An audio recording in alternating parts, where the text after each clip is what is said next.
حکمت، امن کی ضرورت۔ حضرت ابراہیم علیہ السلام کی دعا سے یہ حکمت سامنے آتی ہے کہ امن کسی بھی معاشرے کی بنیادی ضرورت ہے۔ ایک محفوظ ماحول کے بغیر ترقی، عبادت اور خوشحالی ممکن نہیں۔ رزق اللہ کی رحمت سے۔ مکہ مکرمہ جیسا بنجر علاقہ بھی اللہ کے حکم سے دنیا بھر کے پھلوں اور نعمتوں سے مالا مال ہے۔ یہ حکمت ظاہر کرتی ہے کہ رزق کا دارومدار اللہ کی رحمت پر ہے، نہ کہ زمین کی زرخیزی پر۔ ایمان اور آخرت کی اہمیت۔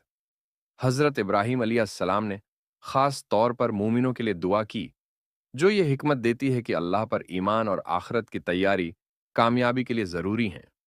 دنیاوی اور اخروی جزا۔ اللہ نے کافروں کو دنیا میں عارضی رزق اور نعمتیں عطا کیں، لیکن ان کے لیے آخرت میں عذاب مقدر کیا۔ یہ حکمت سکھاتی ہے کہ دنیاوی کامیابی حقیقی کامیابی نہیں، بلکہ اصل کامیابی آخرت میں ہے۔